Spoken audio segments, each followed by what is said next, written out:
You know by now that Jacob deGrom is leading the headlines down in spring training because of his willingness to possibly put a limit on the number of innings he pitches in 2019 unless he gets a contract extension. The New York Mets ace has been subtly outspoken since last year's All-Star break about his future with the organization. While deGrom gears up to win another Cy Young Award in Port St. Lucie, two New York Yankees pitchers had comments about him over in Tampa. Lucie, Severino and James P both spoke about the deGrom situation.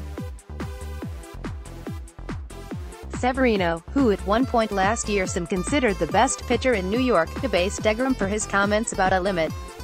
He had a few things to say, but my favorite or least favorite depending on how you look at it, was the following: "He's going to get his money anyway.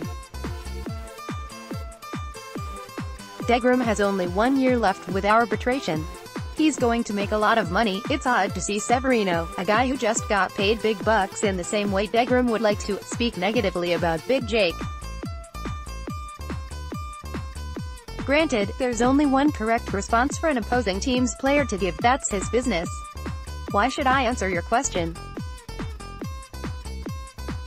Meanwhile, elsewhere on the Yankees campgrounds, Paxton had this to say: "deGrom was pretty outspoken last year about how frustrated he was, but the Mets did put together a better team. Who knows what his stance would be toward the end of the season if he was reaching that innings limit that he wanted to stick to." First of all, deGrom didn't mention his frustration publicly once all year long. What is Paxton talking about? Paxton doesn't have a reputation around baseball as the Joan Rivers of MLB.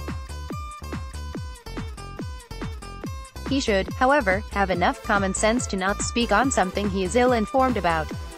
"I'll give Paxton a pass because he did something we're all guilty of at times," he assumed. If Paxton was in deGrom's situation, he would have likely voiced his displeasure. Who wouldn't? "I would have behaved like an infant."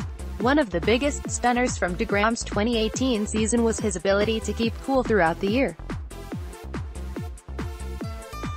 Other than Brodie Van Wagenen's trade or extend him comments at the All-Star break, deGrom maintained his poise and did everything asked of him.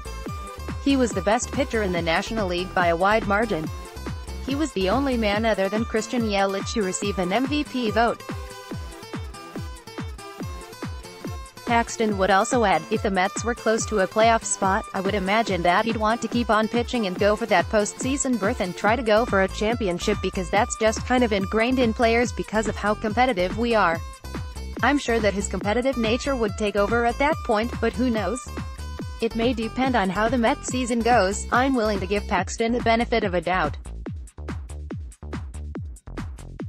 He likely wasn't expecting questions about deGrom, a man he may or may not have ever met. As someone in a similar position as deGrom, contractually with an injury history to scare off any future suitors, I expected more from the new Yankees southpaw. At the very least, where's the brotherhood? Next, building the greatest rotation in Mets history. Want your voice heard? Join the Rising Apple team. Write for us. Several players have spoken up this offseason about the state of salaries and how the market seems disinterested in many free agents. Comments like these won't help the greater cause these players are trying to achieve. Next time, it's probably best to plead the fifth.